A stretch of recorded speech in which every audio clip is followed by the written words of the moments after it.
ಎಲ್ಲ ನನ್ನ ಪ್ರೀತಿಯ ಗುರುರಾಯರ ಭಕ್ತರಿಗೆ ನನ್ನ ನಮಸ್ಕಾರಗಳು. ರಾಯರ ಫೋಟೋ ಮನೆಯಲ್ಲಿದ್ದರೆ ಮಾಂಸ ಆಹಾರ ಸೇವನೆ ಮಾಡಬಹುದಾ ಅಥವಾ ಬೇರೆ ಕಡೆಯಿಂದ ತಿಂದು ಮನೆಗೆ ಬರಬಹುದಾ? ರಾಯರ ಫೋಟೋ ಮನೆಯಲ್ಲಿ ಇಡುವುದಾದರೆ ಯಾವ ರೀತಿ ಇಡಬೇಕು, ಯಾವ ರೀತಿ ನಿಯಮಗಳನ್ನು ಪಾಲನೆ ಮಾಡಬೇಕು, ಅದರ ಬಗ್ಗೆ ತಿಳಿಸಿಕೊಡ್ತೇನೆ. ರಾಯರ ಫೋಟೋ ಮನೆಯಲ್ಲಿ ಇಟ್ಟುಕೊಂಡಿದ್ದರೆ ಅವರು ಮಾಂಸಾಹಾರಿಗಳಾಗಿದ್ದರೆ ಮಾಂಸ ಆಹಾರವನ್ನು ಸೇವನೆ ಮಾಡಿ ರಾಯರ ಫೋಟೋವನ್ನು ಮುಟ್ಟುವುದಾಗಲಿ ರಾಯರ ಸೇವೆಯನ್ನು ಮಾಡುವುದಾಗಲಿ ಮಾಡಬಾರದು. ರಾಯರ ಭಕ್ತರು ಗುರುವಾರ ರಾಯರ ವಾರ ಆಗಿರೋದ್ರಿಂದ ರಾಯರಿಗೆ ಗುರುವಾರದಂದು ಭಕ್ತಿಯಿಂದ ಪೂಜೆಯನ್ನು ಸಲ್ಲಿಸಬೇಕು. ಆದ್ದರಿಂದ ಗುರುವಾರದಂದು ಯಾವುದೇ ಕಾರಣಕ್ಕೂ ರಾಯರ ಭಕ್ತರು ಮಾಂಸ ಆಹಾರವನ್ನು ಸೇವನೆ ಮಾಡಬಾರದು.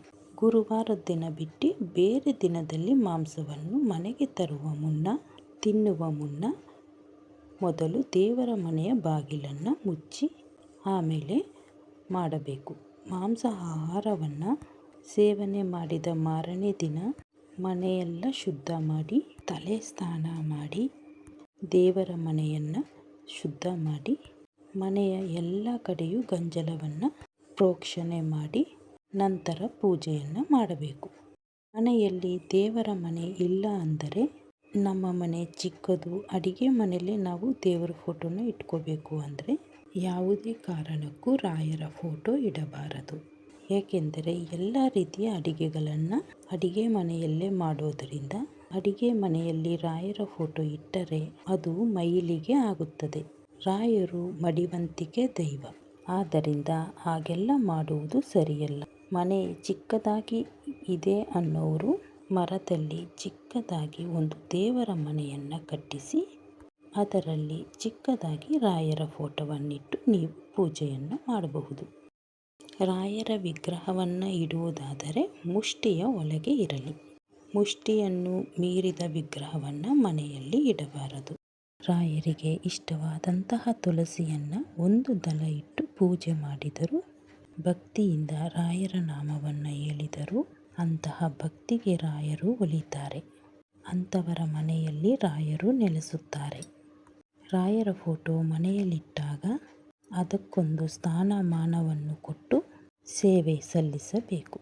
ಇನ್ನು ರಾಯರು ಎಂದಿಗೂ ಮಾಂಸಾಹಾರಿಗಳು ನನ್ನ ಸೇವೆಯನ್ನು ಮಾಡಬಾರದು ಎಂದು ಎಲ್ಲೂ ಹೇಳಲಿಲ್ಲ. ರಾಯರಿಗೆ ಎಲ್ಲರೂ ಸಮಾನರು, ಎಲ್ಲರೂ ರಾಯರ ಮಕ್ಕಳೇ. ಅವರು ಕೆಟ್ಟವರೇ ಆದರೂ ಒಳ್ಳೆಯವರೇ ಆದರೂ ರಾಯರ ಪೂಜೆ ಮಾಡಿದರೂ ಮಾಡದೇ ಇದ್ದರೂ ರಾಯರು ಕಷ್ಟ ಬಂದಾಗ ಎಲ್ಲರನ್ನು ಕೈ ಹಿಡಿದೇ ಹಿಡಿಯುತ್ತಾರೆ. ಎಲ್ಲರನ್ನು ಸಮಾನವಾಗಿ ನೋಡುತ್ತಾರೆ. ಪೂಜ್ಯರಾದಂತಹ ರಾಯರು ಮಡಿವಂತಿಕೆ ದೈವ ಆಗಿರೋದ್ರಿಂದ ನಾವು ಅವರ ಭಕ್ತರಾಗಿರೋದ್ರಿಂದ ಶ್ರದ್ಧೆಯಿಂದ, ನಿಷ್ಠೆಯಿಂದ, ಅತಿ ಮಡಿವಂತಿಕೆಯಿಂದ ಸತ್ಕರಿಸಿದರೆ ರಾಯರ ಪ್ರೀತಿಗೆ ಪಾತ್ರರಾಗ್ತೀರಿ. ಇದರ ಸಾರಾಂಶವೇನೆಂದರೆ ರಾಯರಿಗೆ ಎಲ್ಲರೂ ಸಮಾನರು. ಮಾಂಸಾಹಾರಿ ಆಗಲಿ ಸಸ್ಯಾಹಾರಿ ಆಗಲಿ ಯಾವುದೇ ಆಹಾರ ಪದ್ಧತಿ ಆಗಿರಲಿ ರಾಯರು ಸಮಾನವಾಗಿ ನೋಡುತ್ತಾರೆ. ಆದರೆ ನಾವು ರಾಯರಿಗೆ ಸಲ್ಲಿಸುವ ಭಕ್ತಿ ಗೌರವ ಸಲ್ಲಿಸಲೇಬೇಕು. ರಾಯರು ಮಾಂಸವನ್ನು ಫಲಾಹಾರವಾಗಿ ಬದಲಾಯಿಸಿರಬಹುದು, ಆದರೆ ರಾಯರಿಗೆ ಸಲ್ಲಿಸುವಂತಹ ಗೌರವದಲ್ಲಿ ನಾವು ಯಾವುದೇ ಕಾರಣಕ್ಕೂ ಧಕ್ಕೆ ಮಾಡಬಾರದು. ರಾಯರಿಗೆ ಸಲ್ಲಿಸುವ ಗೌರವವು ಅತಿ ಉತ್ತಮವಾಗಿ ಭಕ್ತಿಯಿಂದ, ಶ್ರದ್ಧೆಯಿಂದ ಸಲ್ಲಿಸಬೇಕು. ಮಾಂಸಾಹಾರಿಗಳಾದರೂ ಸಸ್ಯಾಹಾರಿಗಳಾದರೂ ರಾಯರ ಸೇವೆಯನ್ನು ಮಾಡಬಹುದು. ಮನೆಯಲ್ಲಿ ರಾಯರ ಫೋಟೋವನ್ನು ಇಡಬಹುದು. ಯಾವುದೇ ಸಂಶಯ ಬೇಡ. ತುಂಬ ಸರಳವಾಗಿ ರಾಯರ ಸೇವೆಯನ್ನು ಮಾಡಿ, ಭಕ್ತಿಯಿಂದ ನಂಬಿಕೆ ಇಟ್ಟು ರಾಯರ ಸೇವೆಯನ್ನು ಮಾಡಿ. ಪ್ರತಿ ಗುರುವಾರ ರಾಯರ ಸೇವೆಯನ್ನು ಮಾಡಿ.